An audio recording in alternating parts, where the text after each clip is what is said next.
জয় শ্রীকৃষ্ণ, নমস্কার। কেমন আছেন সবাই? নতুন আর একটা ব্লগ নিয়ে আপনাদের সঙ্গে আমি মেরি। দেখো উঠেছি কত ভোরে, 4:45 ওরকম বাজে। দেখো বাইরেটা দেখো কত অন্ধকারে এসছে। আমাদের ছোট ছাদটায় দেখো ফুলগুলো যে যার মতন রয়েছে, গাছগুলো দাঁড়িয়ে রয়েছে, তার মধ্যে ফুল দেখো কি সুন্দর লাগছে দেখতে। এই গাড়িটা দেখো আমার মনার ছোটোবেলার। তারপরে দেখো আমি এইদিকে ছাদের দিকে চলে আসছি। ওই দেখো ওইখানে আমাদের স্কুল মাঠে লাইট দিয়েছে, সেই লাইটের দেখো আলো দেখো, আর কুয়াশা দেখো কি সুন্দর লাগছে বাইরেটা না। তারপরে দেখো আমি নিচেই চলে এসেছি। নিচে এসে দেখো বাসি কাজ বাজ সব আমি করে নিচ্ছি। নিচেও দেখো কি অন্ধকার। বাসনগুলো রাত্রে কিছু ধোয়া ছিল, সকালে কিছু ধুলাম। এত অন্ধকারে আমার এত কিছু কাজ হয়ে গেছে, তার মানে বোঝো আমি কখন উঠেছি।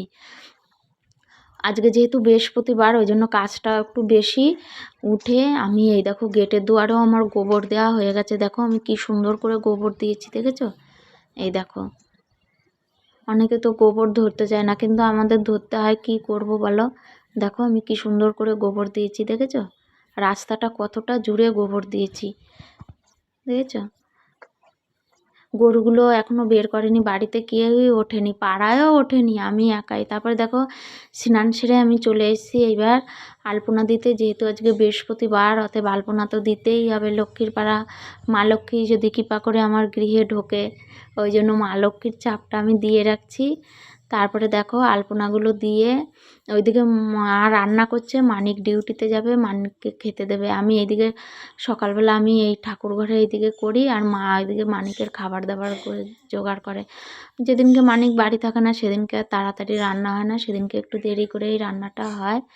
দেখো কি সুন্দর করে আলপনা দিচ্ছি। দেওয়ার পরে আমি চলে যাব ঠাকুর ঘরে। ঠাকুর ঘরগুলোকে এবার দেখো অনেক মালা টালা গাঁথতে হবে, জানো তো। আজকে বৃহস্পতিবার, একটু ভালো করে ভগবানকে একটু শৃঙ্গার করাবো, মানে ডেকোরেশন করব। তারপরে মনের ইচ্ছা চায়, জানো তো। তারপরে দেখো, আর আমার আলপনা দিতে এসব করতে না খুব ভালো লাগে, কিন্তু না পেরে উঠি না অত। খুব ভালো লাগে আলপনা দিতে। আমি তো অনেক ব্রাইডাল মেকআপ, ব্রাইডাল না মানে বিয়ের ওই সাজানোর শিখেছি, জানো তো। আমি শেখার আগেও 2-3টে মানে সাজিয়েছিলাম, কনে ব্রাইড সাজিয়েছিলাম।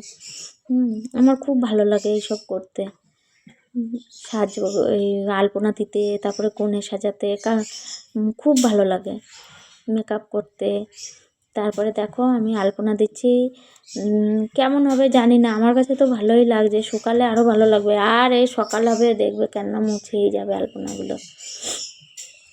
ভিডিওগুলো ভালো লাগলে অবশ্যই like, comment, share and subscribe করবে। অবশ্যই কেউ কমেন্ট করছো না, কিছু করছো না, তাড়াতাড়ি কমেন্ট করো, আমি তাহলে আরও ভিডিও দেখাতে পারবো। তোমাদের ভালোবাসার জন্যই তো এত কিছু করা। সংসারে বলে ভোরবেলা উঠে কাজবাজ করে নিলে, জানো তো, সংসারের সবার মনও ভালো থাকে, ভালো থাকে। তারপরে দেখো আমি চলে এসেছি এবার ঠাকুর ঘরে। ঠাকুর ঘরে এই দেখো মা তারার জন্য দেখো বাবা কালকে অনেক ফুল নিয়ে এসছে। আর ওইগুলো তো গাঁদা ফুলগুলো রক্তগাঁদা, আমাদের বাড়ির গাছের উপরে ছাদে আছে, নিচে আছে। মা এগুলো সব তুলে দিয়েছে। এইগুলো আমি এবার মালাগুলোকে, ফুলগুলো মা তুলে দিয়েছে, আর এইগুলো বাবা নিয়ে এসে আমি চেষ্টা করি ডেলি, মানে প্রত্যেক দিন আমি মা তারাকে একটা করে মালা দেওয়ার চেষ্টা করি। তাই দেখো মা তারার জন্য আমি মালাটা গাঁথছি।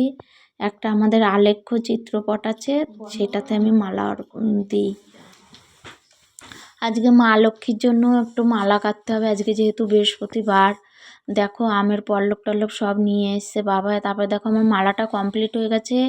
এবার মা তারার ঘরে দেখো এর আগের দিনের ওই দেখো মালাটা রয়েছে, এটা ড্রেসিং করব, ফটোটা একটু মানে পরিষ্কার করব। তারপরে দেখো এই দেখো নতুন মালা পরিয়েছি আমি আবার। এরপরে দেখো আমার জাদু বাছা ধন মানে গোপালকে দেখো আমি স্নান করাচ্ছি। একটু গরম জল করে স্নান করাই, জানো তো। অত আর তোমাদের তুলে ধরতে পারিনি। দেখো আমি স্নান করাচ্ছি।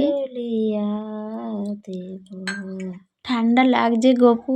তারপর দেখো এই দেখো আমার ফাইনাল লুক ঠাকুর ঘরের, মানে সিংহাসনটা। দেখো এই গোলাপি রঙের পঞ্চটা আমার ননদ সেদিন মায়াপুর গেছিলো, ননদ এনে দিয়েছে আমার গোপালের জন্য। দেখো দেখো ঠাকুরঘর সাজানোটা ভালো লাগছে? ভালো লাগলে অবশ্যই তোমরা কমেন্ট করবে, কিছু জানাও। দেখো সাবধানে যাবি, দেখেছো? বড় মালা করেছি, নাহলে এই ফটোটার অর্ধেক থাকে, ওর থেকে 2টো ফটোই কমপ্লিট করা থাকলো। এই দেখো আমার রাধা মাধব, দর্শন করো সবাই। তারপরে চলে এসেছি রান্নাঘরে।